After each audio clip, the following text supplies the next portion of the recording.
오늘 제가 이제 이번 주 금요일이 우리 6.25 71주년이 되는 해입니다. 제가 오랜만에 역사 설교를 우리 성도님들에게 좀 하려고 해요.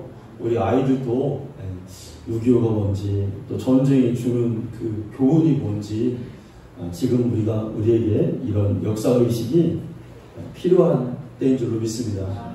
하나님을 사랑하는 사람은, 예수를 잘 믿는 사람은 나라 사랑하는 사람입니다. 민족을 사랑하는 사람입니다. 6.25 전쟁은 우리 지금 연세 드신 세대들은 잘 아시겠지만, 우리 아이들 세대는 지금 거의 6.25가 뭔지 잘 모르고 있습니다.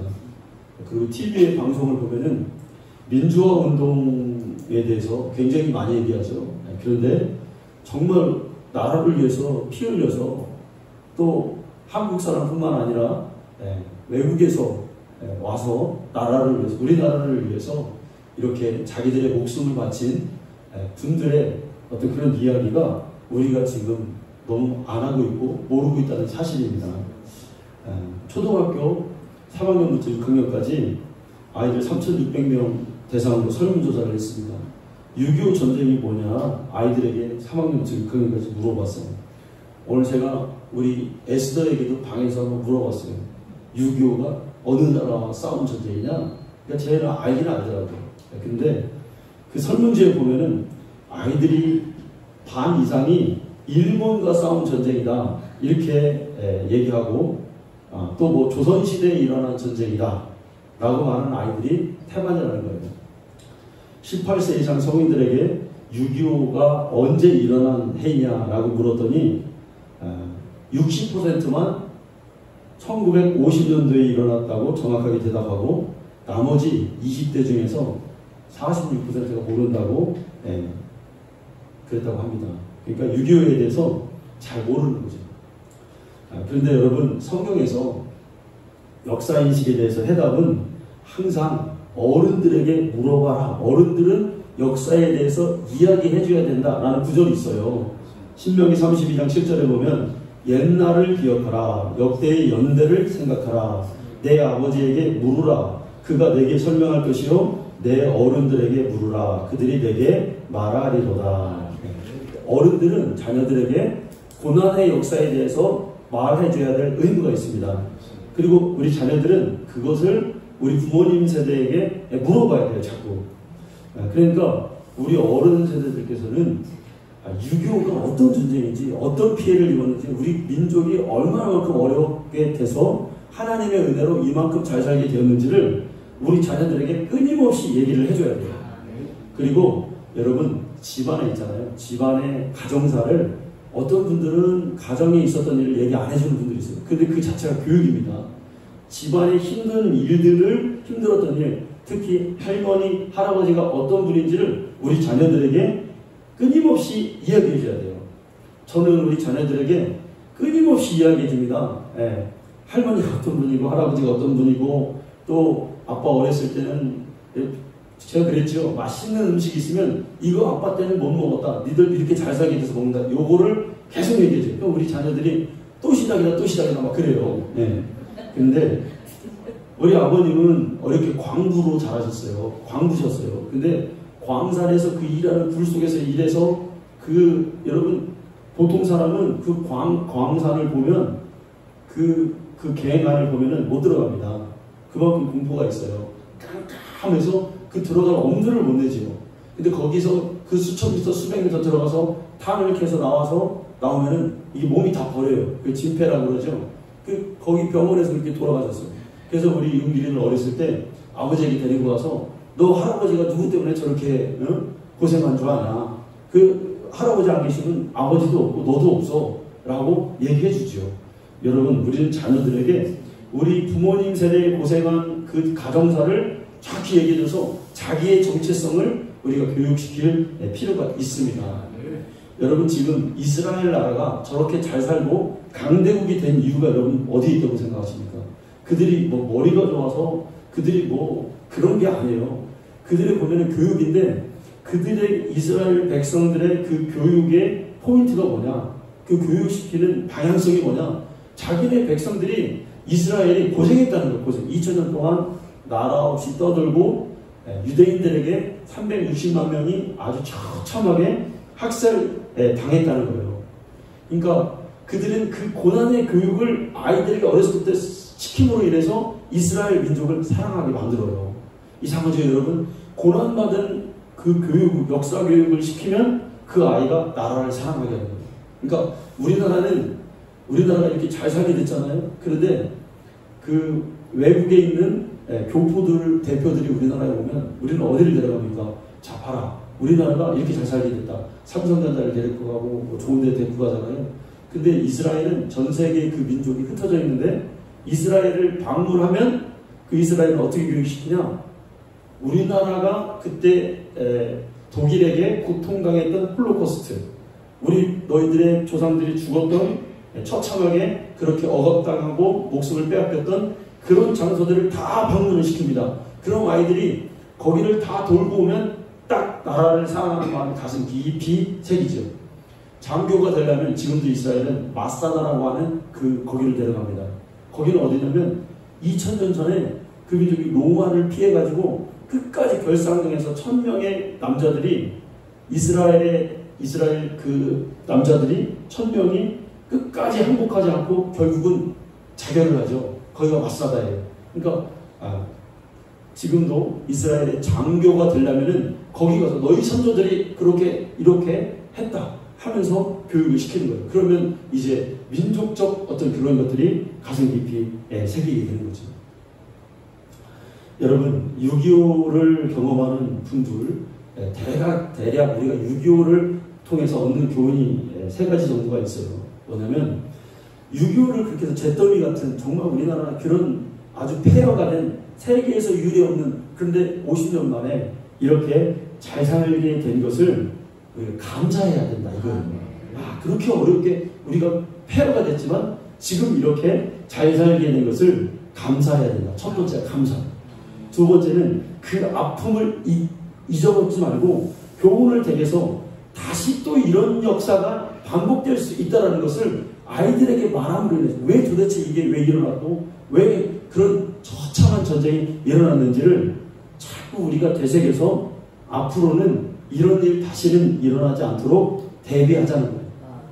또 세 번째가 있다면 하나님의 은혜, 베풀어 주신 은혜를 우리가 기억해야 될 줄로 믿습니다.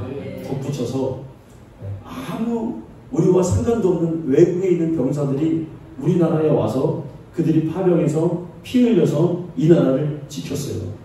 연합군 희생자들을 우리가 그들에게 또한 감사해야 될 줄로 믿습니다. 그 중에서도 미군의 희생이 가장 컸습니다. 감사해야 되죠. 왜? 남의 나라 와서 피 흘려서 대신 싸워줬으니까 그렇습니다.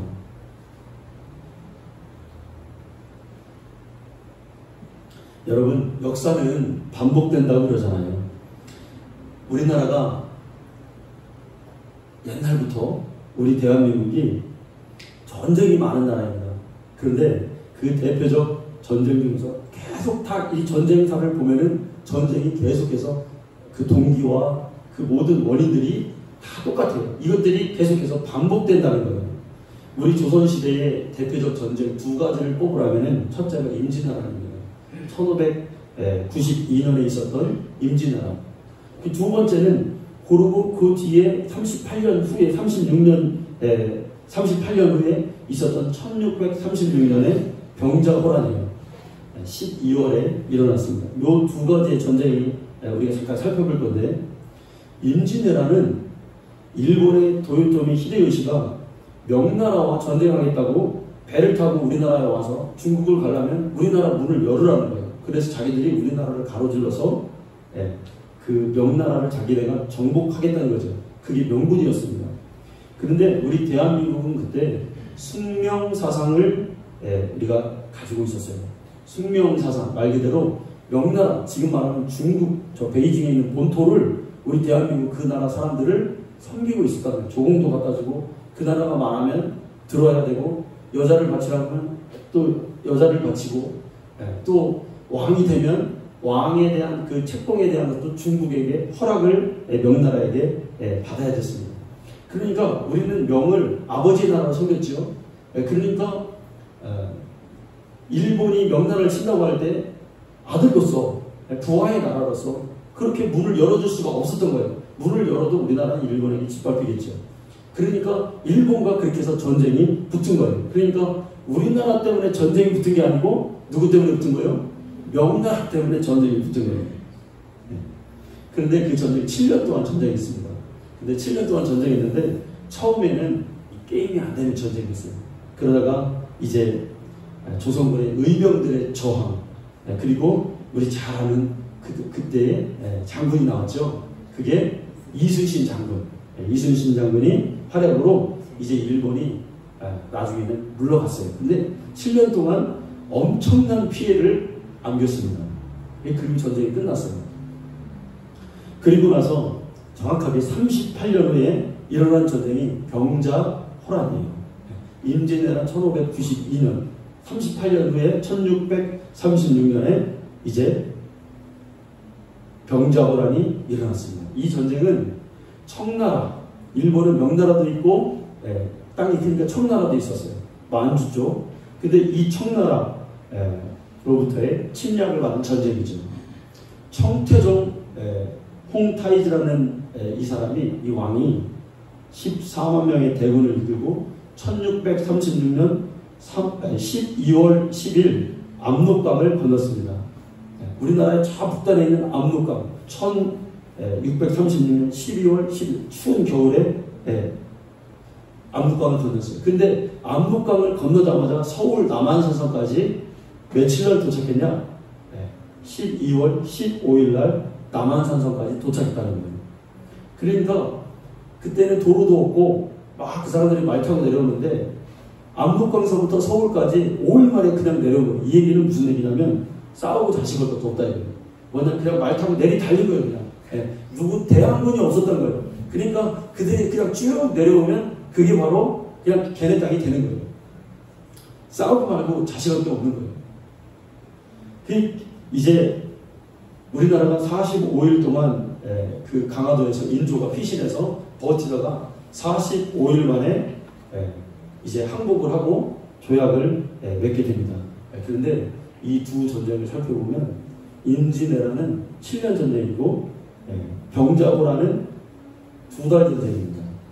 그런데 이 전쟁에서 대한민국에 우리 조선에 큰 피해를 준 전쟁은 어느 전쟁이냐면 임진왜란이 아니에요. 병자호란이었어요. 2달밖에 안 된 전쟁이 왜 이렇게 큰 피해를 줬느냐. 이제 그 병자호란이 그 청나라와 그 우리나라 전쟁에서 졌기 때문에 두 나라가 승전국가 패전국가의 조약을 맺습니다. 그런데 어떤 조약을 맺냐면 청나라의 그 태종이 우리나라 인조왕에게 그럽니다. 앞으로 너희는 패전국이기 때문에 너희 나라에 있는 백성을 우리가 얼마를 끌어가도 너희들은 아무 말도 대답하지 말 것, 이거예요. 그리고 만약 그 포로가, 조선에 있는 포로가 청나라에 갔는데 단 한 명이라도 조선 땅을 다시 밟는 날에는 똑같이 피해를 너희가 당하게 될 것이다. 뭐 이런 겁니다. 그래서 기록에 의하면 인조가 항복을 하고 그 한강에 있는 그 뻘에 조선군 1만 명이 이렇게 도열해 있었다고 합니다. 근데 이제 이 사람들이 곧 포로로 끌려가서 이제 청으로 지금 가려고 거기 군인들이 포로로 잡혀서 다 거기에 모여 있던 거예요. 그런데 그 길을 지나가는 인조가 이렇게 지나가니까 그 1만 명의 병사들이 왕이여, 우리를 버리고 떠날 겁니까? 이대로 우리를 버릴 겁니까? 울면서 오열했다. 그런데 그 조약 때문에 이제 그 포로들은 더 이상 조선의 백성이 아니고 이제 청나라의 백성인 거예요. 그러니까 그 왕이 아무 말도 못하고 그들을 그냥 지나쳐서 갔다는 그 기록이 있습니다. 그러면 이 청나라는 왜 이렇게 조선 사람들을 잡아갈까? 명지대학교에 있는 최명기라는 학자가 있어요. 이 사람이 이 한국의 조선사의 병자호란의 이 얘기를 이 어떤 이 스토리를 아주 꿰고 있더라고요. 저도 그 사람의 한 강의를 보고 여러분들에게 지금 전달해 주는 거예요. 근데 이 사람의 기록에 의하면 그 20명이 여자들이 20명이 있으면 한 조래요. 20명이 목에다가 이렇게 쇠사슬 같은 걸 밧줄을 꽁꽁 감아가지고 20명을 다 목을 연결하는 거예요. 손 묶은 거하고 목 묶은 거하고 다르다는 거예요. 이게 완전히. 예. 그래서 그 사람들을 그렇게 잡아가고, 예. 그 겨울인데 가다가 하여튼 죽는 사람이 더 많고, 그래서 그 포로들이 몇 명이었냐? 조선 사람들이 몇 명이나 끌려갔냐? 약 50만 명이 끌려갔다는 거예요. 여러분 지금도 많은 숫자 50만 명이 많은 숫자인데 그 당시에는 50만 명이라고 하면 어마어마한 숫자겠죠. 그 숫자를 데려간 거예요. 그럼 이 청나라는 왜 이렇게 조선 사람들을 끌고 갔냐? 청나라는 싸움은 잘하고 기마부대로서 잘하는데 이 약점이 뭐냐? 인구가 적다는 거예요. 농사 지을 사람도 없고 싸움에 나갈 사람도 적으니까 조선 사람들을 마구 잡아가가지고 자기네들이 종을 만드는 거예요. 한마디로 말해서. 그러니까 그 나라의 포로를 잡혀가서도 어떻게 되냐? 그냥 종처럼 살아야 되는 거예요. 사람 대접 못 받고 그 불려갔던 사람들이. 그래서 그 많은 사람들이 이렇게 잡혀갑니다. 그런데 겨울에 그 전쟁이 일어나고 그 이듬해 이제 여름이 됐어요. 여름이 돼서 날이 따뜻해지니까 많은 포로들이 갔으니까 만주벌판을 걸어서 사람들이 그해 여름에 도망치기 시작한 거예요. 탈출하기 시작했다고 합니다. 이 역사에 있는 기록입니다. 그래서 막 갖은 모욕을 당하고 강제로 일하다가 이 사람들이 도망갑니다. 그러니까 만주벌판이니까 벌판이니까 낮에는 숨어 있다가 밤중에 걸어서 이 조선 사람들이 조선 땅 압록강까지 딱 이렇게 도착을 하는 거예요. 그런데 무슨 일이 벌어지느냐? 이 포로로 잡혀가 있던 사람들이 압록강으로 오면 됩니까? 안 됩니까? 조약에 의하면 안 되는 거예요. 그러니까 조선 땅을 밟는 순간 조선은 또다시 청나라에게 침입을 당할 수 있는 빌미를 주는 거예요. 이거를 너무나 잘 알고 있는 조선의 수뇌부들 어떻게 했을까요? 이 사람들이 군인들에게 명령을 합니다. 거기서 포로에 있다가 모욕을 받고 도망쳐 나오는 사람들이 이렇게 그 사람들의 러시가 이루어지니까 그 군인들에게 압록강으로 조선인들이 한 명도 넘어온 것을 용납하지 말라는 방을 붙입니다. 그래서 그래도 이 사람들이 이제 고국이니까 건너서 수영을 하든 이렇게 넘어서 오면은 사람들이 활로 쏴서 그 사람들을 맞춰서 조선의 군사들을 풀어서 그 사람들을 죽이는 거죠. 그리고 물로 상륙하는 자들은 칼로 죽이고 창으로 찔러서 죽였다고 합니다. 그러니까 그 해변의 인근에 있는 강 언저리에서 넘어온 사람들의 시체가 산더미처럼 쌓이고 시간이 가니까 이제 그 사람들이 썩어서 백골이 되고 그 옷까지가 그 압록강 한국 쪽 조선 쪽에 있는 거기가 인산 인해를 잃었다라는 기록이 있는 거죠. 그런데 더 비참한 것은 뭐냐면 그 사람들이 압록강에 딱 보고 사람들이 죽어가니까 이제 한국 땅은 조선 땅은 못 가는가 보다 하고 그 사람들이 다시 왔던 길로 다시 가는 거예요. 다시 그 종이었던 그 집으로 돌아갑니다. 그래서 다시 포로되었던 그곳으로 만주로 다시 돌아가는데 돌아가서 보니까 청나라의 법이 포로가 도망갔다가 다시 오면 그 법이 있습니다. 그 법이 뭐냐면 도끼로 발꿈치를 자르는 형벌이라는 거예요. 그러니까 그 사람들이 돌아왔는데 그들에게 기다리고 있던 거 뭐냐면 발을 대고 도끼로 발꿈치를 다 자르는 거예요. 그러니까 조선 사람들 도망갔던 포로들은 다 저런 발이가 되는 그런 삶을 살았죠. 여자들 포로들이 끌려가서 기록이 있습니다. 그 사람들이 어떻게 살았느냐? 거의 다 여자들은 조선 여자들은 첩으로 살았대요. 그러니까 이렇게 돌아오면 뭐라고 그랬죠? 우리 한국 사람들이 한양년이라고 그랬죠. 한양년이라고. 그래서 그 사람들을 이제 안 받아줬죠. 그런데 첩으로 살게 돼서 호적까지 올려서 그렇게 살았다고 합니다. 그런데 첩으로 사는데 재밌는 그 기록이 뭐냐면 그 첩으로 사는데 본 부인이 있을 거 아니에요. 그 부인이 질투가 심해가지고 이 첩에게 뜨거운 물을 확 껴져가지고 온 전신이 이제 중상을 입은 그런 사건이 있었는데 그게 기록이 남아있다고 합니다. 그러니까 병자호란이 2개월의 전쟁이었지만 조선 국민들에게는 씻을 수 없는 엄청난 상처를 준 거죠. 그러니까 그 처녀도 잡혀가고 아녀자도 잡혀가고 남편이 있는 여자도 그렇게 꽁꽁 밧줄에 묶여서 잡혀가게 되는 거예요. 여러분, 우리나라의 전쟁사를 보면 국가는 국민을 지켜주지 못했어요. 모든 국민은 다 피해는 국민이 다 짊어졌습니다. 일부러 그런 게 아니고 국가가 힘이 없기 때문에 이런 일들이 벌어진 거죠. 여러분, 제가 우리 성도님들에게 하고 싶은 얘기는 뭐냐? 국가가 우리 국민을 지켜주는 게 아니라 하나님이 우리를 지켜줘야 될 줄로 믿습니다.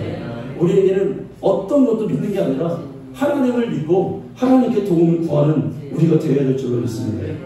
이스라엘 백성이 애굽에서 탈출할 당시에 그들을 아무도 지켜주지 못했어요. 누가 지켜주셨습니까? 하나님께서 그들을 보호하시고 그들을 인도해 주실 때만이 이스라엘 백성들이 가나안 땅에 들어갈 수가 있었다는 것입니다. 임진왜란 병자호란을 겪고 나서 200년 후에 조선에 똑같은 일이 또 벌어집니다. 영국, 중국, 일본, 러시아, 이 구원말 시대 미국까지 우리나라를 사이에 두고 이제 우리 대한민국에서 열강된 전쟁이 시작되는 거예요. 미국이요, 처음에는 조선이 어떤 나라인지 조선을 식민지해야 되겠다는 생각을 가졌습니다. 그런데 정작 조선을 나서 보니까 가질 귀한 것이 하나도 없는 거예요. 그러니까 금도 없고 아무것도 없고, 우리나라에 그때 있었던 건 뭐냐, 뭐 말가죽, 소가죽, 이게 전부였대요. 그러니까 미국이 보니까 너무 이 땅은 너무 쓸모가 없는 땅인 거예요. 그러니까 그들이 일본에게 준 거예요. 그러니까 우리나라는 이 사람이 주면 이 사람이 갖는 거고, 우리 조선은 그랬죠. 그렇게 하다가 열강들이 우리나라에 정쟁을 벌어지는데 청일전쟁이 일어납니다. 그리고 러일 전쟁이 대한민국에서 일어납니다. 그 너미네 나라들이 대한민국 땅에서 전쟁이 일어나니까 그 피해는 고스란히 누가 받습니까? 또 국민들이 전쟁을 해요. 전쟁하다가 여인들은 겁탈당하고 남자들은 무자비하게 죽고 부역하게 되고, 그렇죠. 그런데 이 수뇌부들이, 이 정치하는 사람들이 아무것도 모르고 국제정세를 모르다 보니까 어느 편에 서야 될지를 몰랐어요. 누가 강한지를 몰랐던 거예요. 그러니까 우리나라는 러시아를 의탁하기도 하고 아간파처럼. 그때 우리는 영국 편에 서서 정확하게 미국 편에 서서 그들이 가진 무기를 우리가 받아들이고 그들과 우호적 관계를, 외교적 관계를 맺었다면 대한민국은 지금보다 훨씬 더 앞선 나라가 되지 않았을까라고 생각을 합니다. 그런데 우리의 선택이 잘못되었죠. 그러니까 우리 믿는 자들은 어떻게 됩니까? 우리가 뭘 나가서 선동하는 게 아니라 하나님 앞에 우리가 할 수 있는 건 그거예요. 우리의 정치의 위정자들이 정말 좋은 선택을 하게 해주세요. 우리가 정치는 못하잖아요. 하나님, 우리나라가 정말로 하나님이 보시기에 앞으로 제사장 나라가 되게 해주세요. 이렇게 기도하며 나가야 돼요.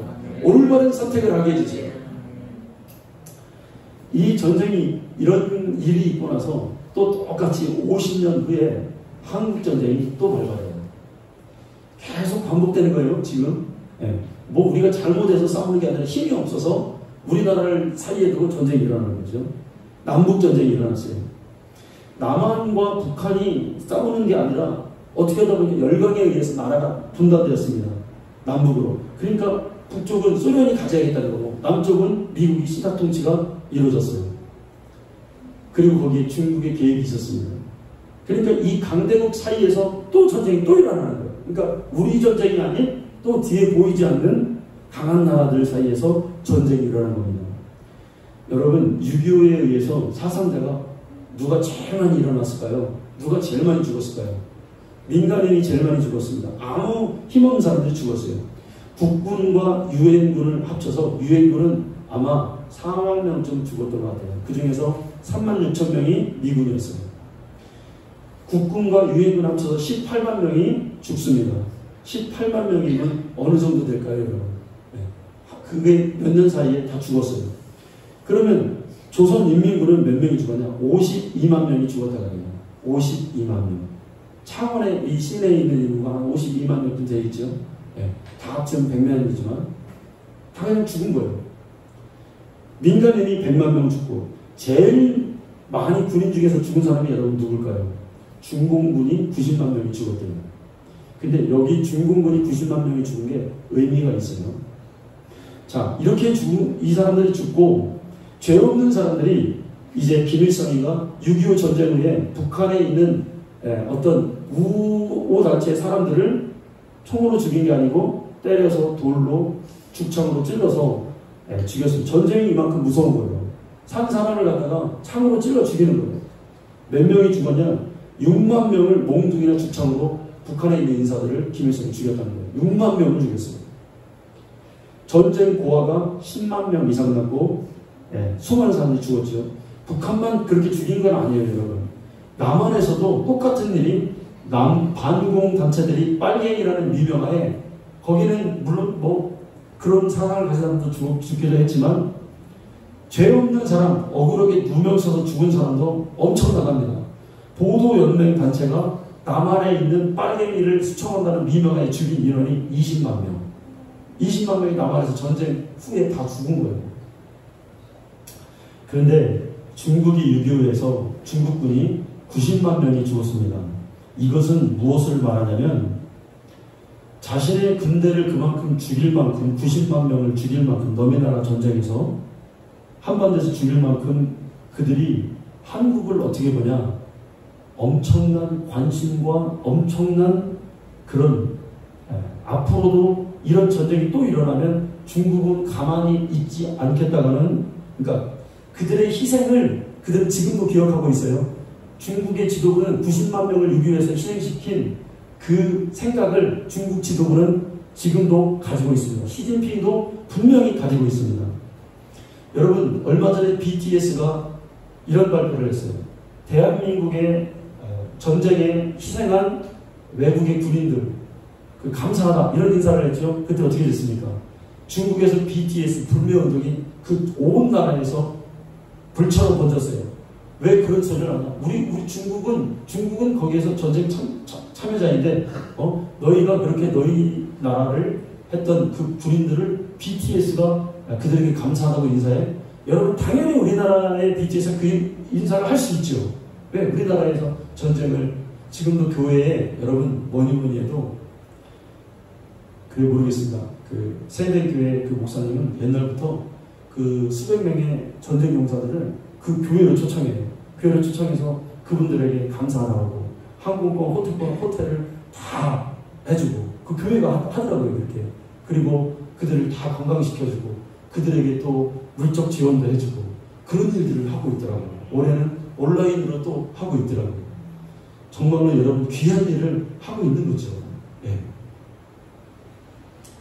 지금 우리의 상황이 여러분 이렇다는 겁니다.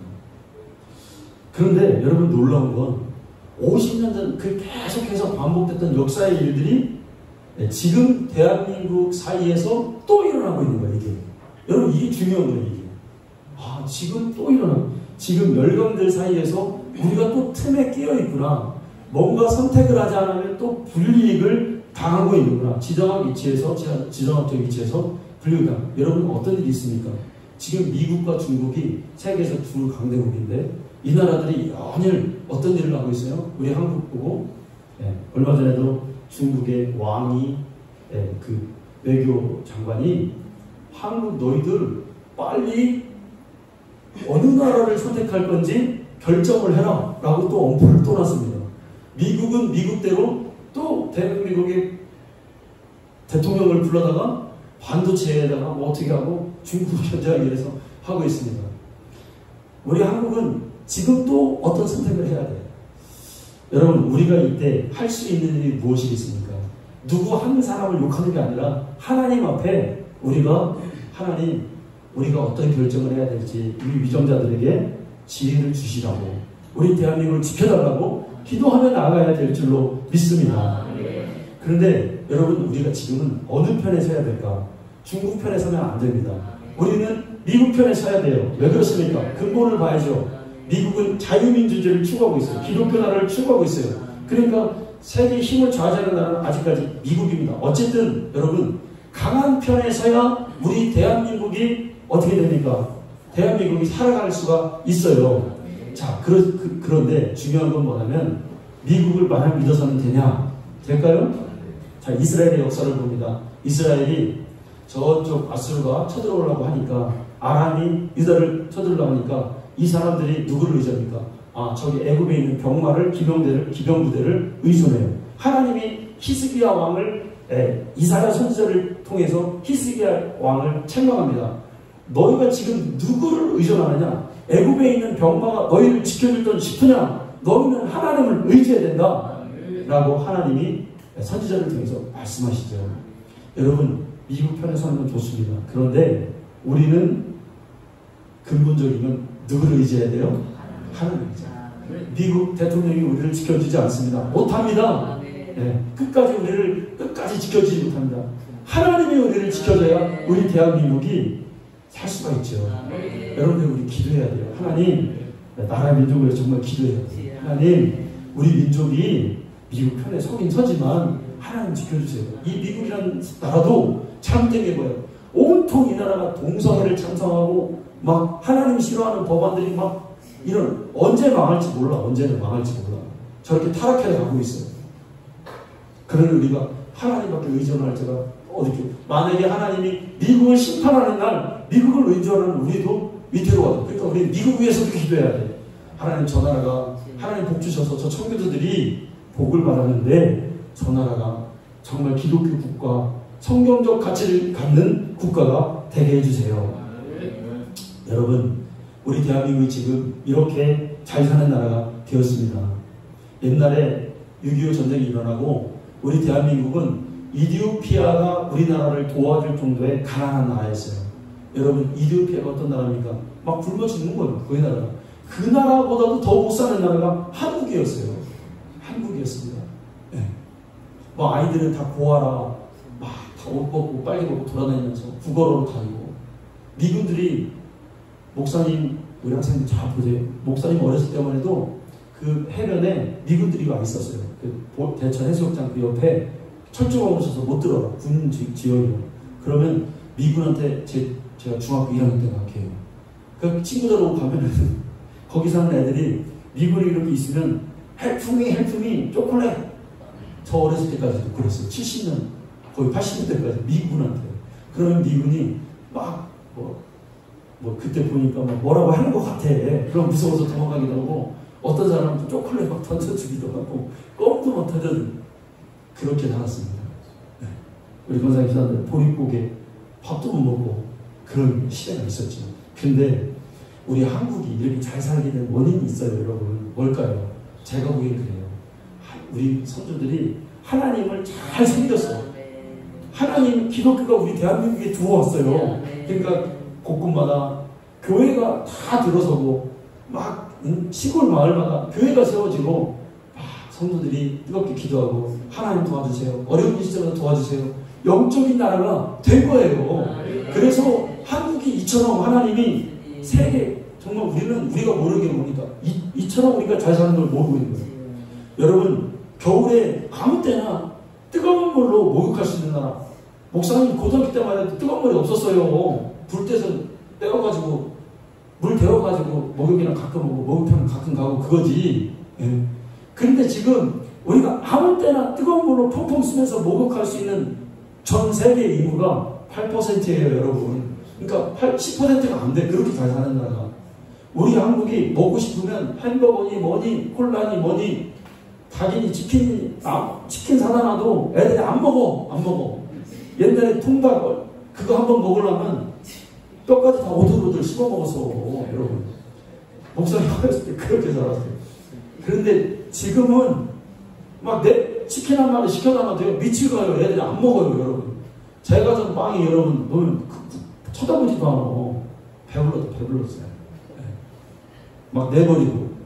그런데 우리나라가 이렇게 잘 살게 된 게 하나님의 은혜예요. 성도들이 하나님을 섬기고 정말 하나님께 막 드리기를 아까워하지 않고, 그러니까 하나님 우리를 복 주신 거예요, 여러분. 성령대로 된 거예요, 우리나라가.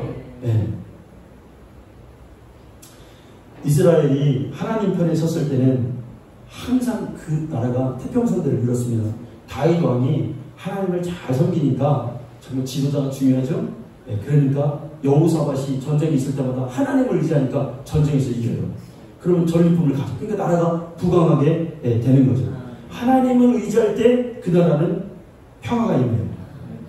그런데 이스라엘도 하나님을 의지하지 않고 하나님을 버릴 때마다 여지없이 하나님은 강대국을 들어서 이스라엘을 심판했다 이거예요.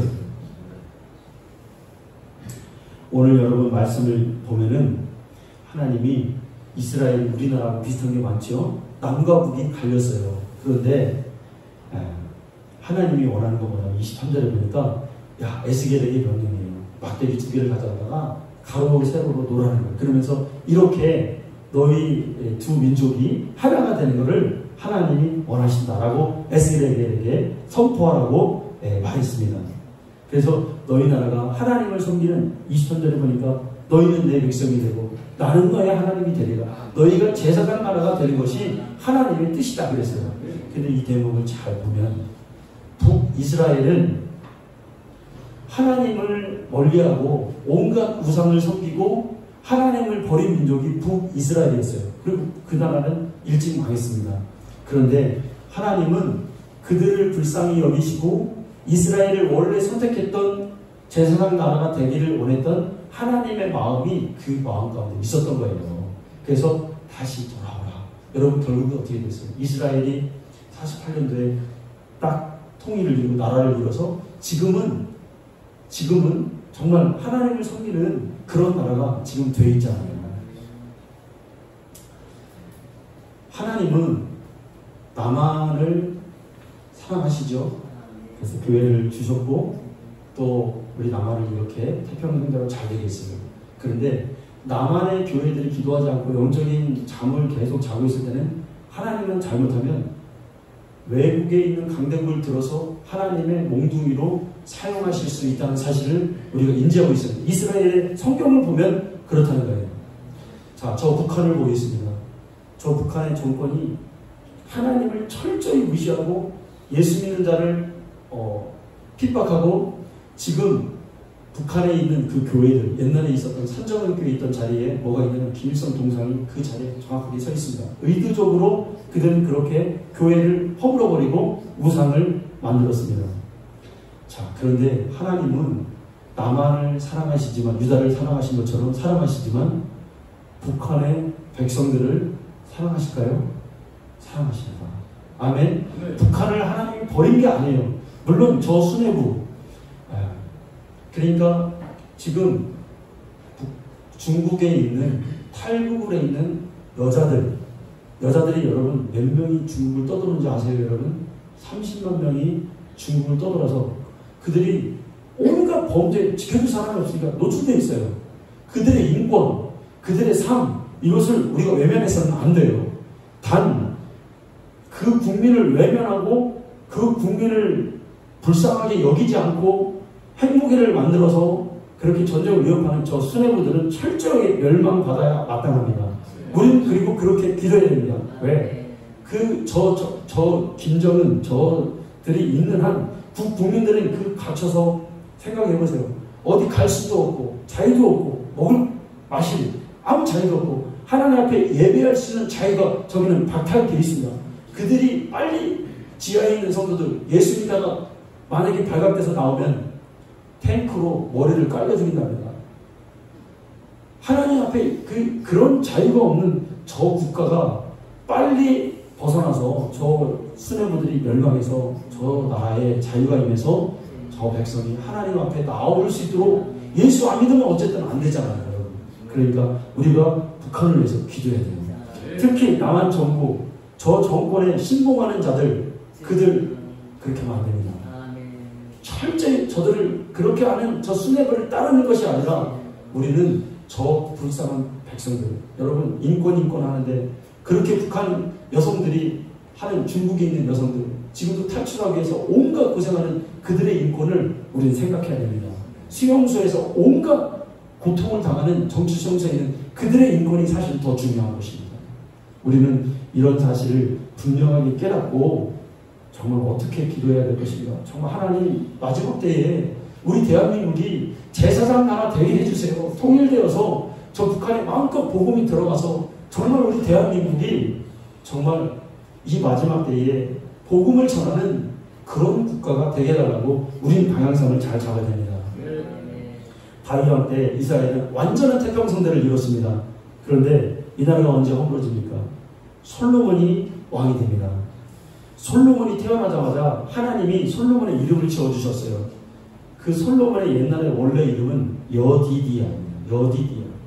근데 이 여디디야의 이름의 뜻은 뭐냐면 하나님께 사랑받는 자라는 뜻이에요. 그러니까 솔로몬은 그런 귀한, 태어날 때 그런 귀하게 태어난 게 솔로몬이에요. 넌 하나님께 사랑받을 자이다. 여디디야. 근데 이 왕이 그렇게 자라다가 어느 순간에 신앙의 길에서 타락을 하죠. 이방 여인들과 결혼을 해서 그 여인들의 우상을 섬기고 하나님을 섬기는 걸 잃어버려요. 여러분, 우리가 신앙에서 타락하는 한순간이죠. 정신을 우리가 차려야 되겠죠. 그러니까 하나님은 여지없이 이 두 나라를 갈라놓게 하시고 어렵게 하신 겁니다. 남유다가 망할 때 하나님께서 선지자들을 보내서 그렇게 말했어요. 너희가 지금이라도 회개하고 돌아오면 너희들을 먼 외국 땅에서 다시 돌아오게 할 것이고 너희 나라를 다시 회복시켜 주실 것이다.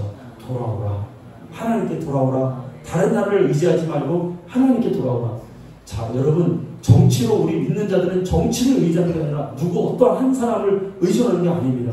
어떤 사람이 대통령이 되면 하나님 뽑히는 사람이 대통령이 돼야 마땅하지만 우리는 그런 것도 의존하는 게 아니라 하나님 앞에 하나님 뜻대로 할 수 있는 사람을 위해서 우리는 기도하는 자가 되어야 될 줄로 믿습니다.